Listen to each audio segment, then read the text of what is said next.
Hello, kamusta na po kayo? So, kanina, narinig nyo naman kung anong problema ng motor. Pag preno tayo, medyo maingay.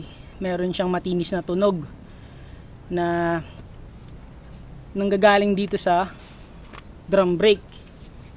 So, minsan, pag bumabakit yung preno mo or may maingay na or matinis na tunog nanggagaling sa drum brake pag pumepreno ka, most probably, marumi yung drum brake mo or pudpud na yung shoe brake nya. So madali lang naman remedyohan yon. Una, kailangan mo lang tanggalin tong gulong. Guys, kung mapapansin nyo, mayroon nakalagay na patong dun sa may center stand ko. Kaya ako nilagyan ng patong yan kasi kailangan natin ibaba tong buong gulong. So pag binaba natin tong buong gulong, maaalis lang natin siya pababa. Hindi mo siya mahuhugot pag ganito kasi tatama dito sa tapalodo. So kailangan natin maglagay ng pampataas sa kanya. So kailangan natin tanggalin tong mga tornilyo dito. Yan, ito lang naman eh. Tapos kailangan din natin tanggalin tong kadena. Pero minsan kahit hindi mo natanggalin yung kadena, okay lang eh. Pero para sa akin, mas gusto ko tinatanggal yung kadena para mas madaling matanggal tong gulong. Okay?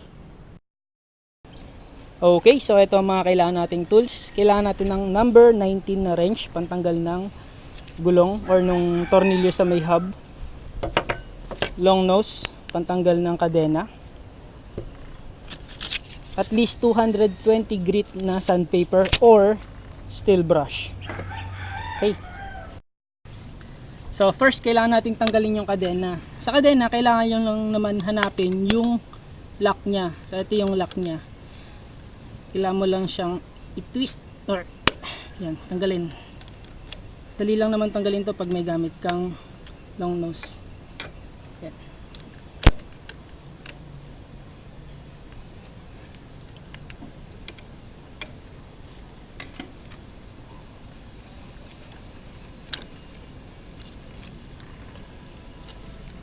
Guys, pag tinanggal niyo yung kadena, huwag niyo tatanggalin ng buo kasi mahirap magsalpak sa maliit na sprocket. Magtatanggal pa kayo ng engine cover or yung cover ng maliit na sprocket. So ayan, tanggalin natin yung kadena. Next, tanggalin natin yung tornilyo na to gamit ang number 19 na wrench sa kabila. Ito naman ang kailangan nating tanggalin. Okay.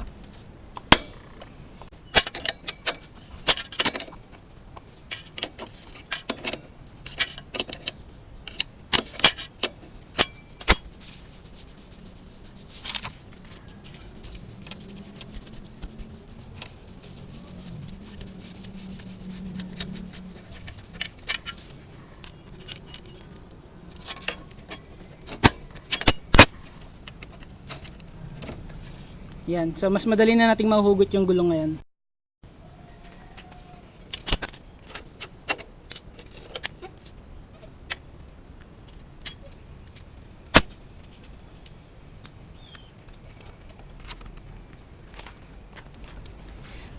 Ayan, so natanggalan natin yung gulong.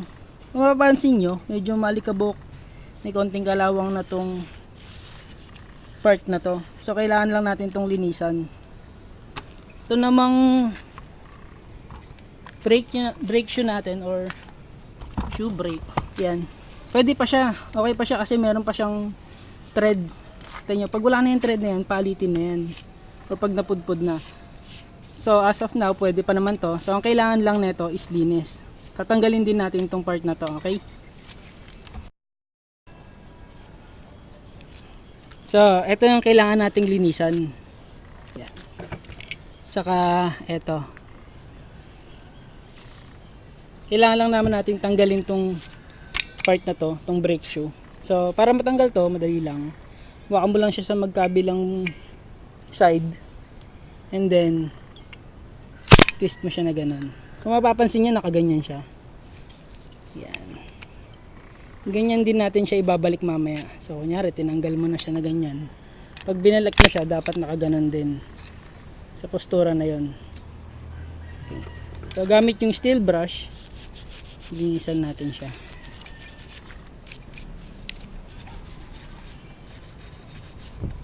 Yan.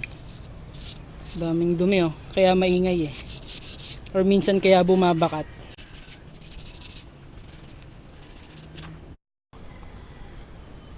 Dito sa part na to, lilihain nyo lang yung pinagdidikitan ng brake shoe. Yan. Tanggalin nyo yung mga dumi-dumi na nakalagay dyan.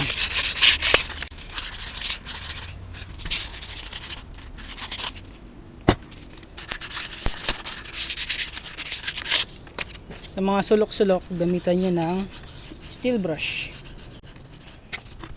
Oops! Agad. Pati itong brake shoe, linisan nyo rin ng kaunti.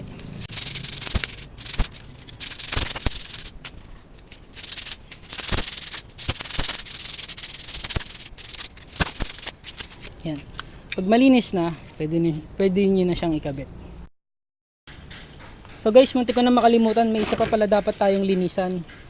Itong part na to. Minsan kasi pag madumi yung loob, nag-i-stack up siya. So first, kailangan natin tanggalin itong dalawang tornilyo na to. Number 10.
So ayan guys, ito kailangan natin tong linisin.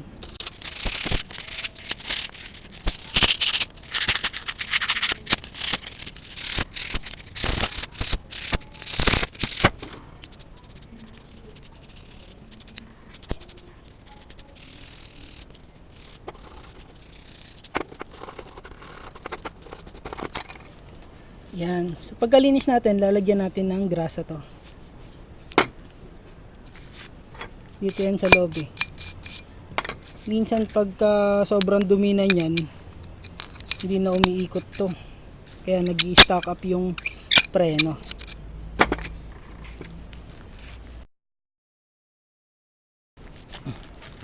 Yan, lagyan natin ng konting grasa.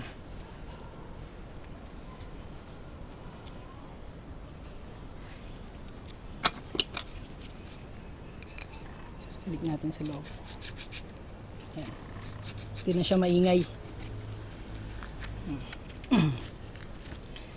Pag binalik nyo guys, make sure wag nyo kalimutang ibalik to kasi ito yung magkakon ng dumi, mag-i-stop ng dumi para pumasok sa loob. Yan. Okay. Balik nyo rin to.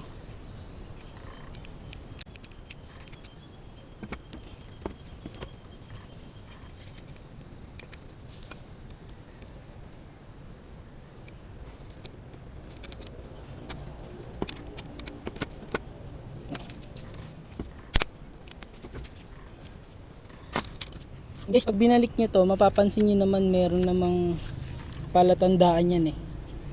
Ayan. Dito sa part na to, may dot. Ayan. May dot siya. So, itatapat mo lang yun sa dot dito. Okay.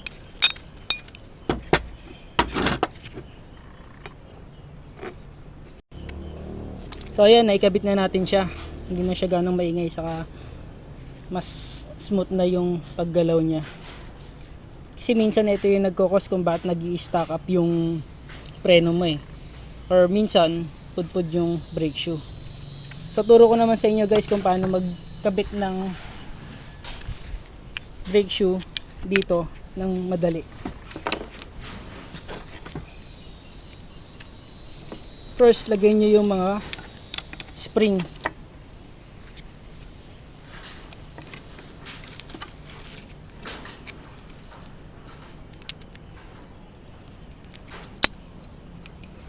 Baligtad.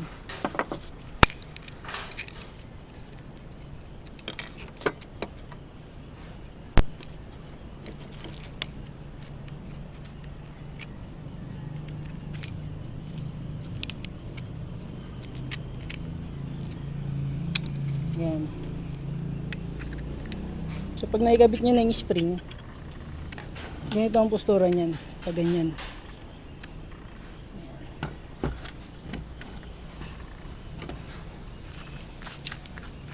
Tutupiin nyo muna siya, then lalagay nyo dito. Ganyan. Guys, dapat ganyan na ganyan yan, no? Ito yung kabila. Oops, yung kabila hindi pa naka-align. Yan. So dapat ganyan. Ito yung kabila.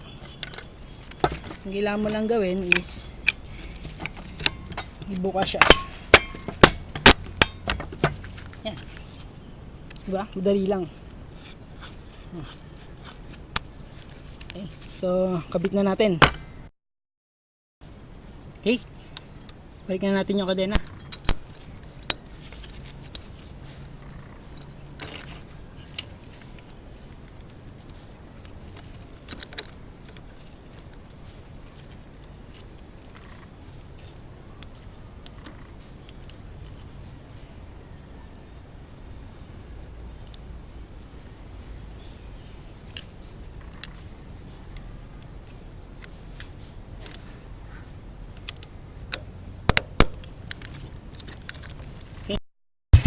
Okay guys, naibalik ko na yung gulong. Nalinisan na natin lahat. And try natin kung maingay pa rin.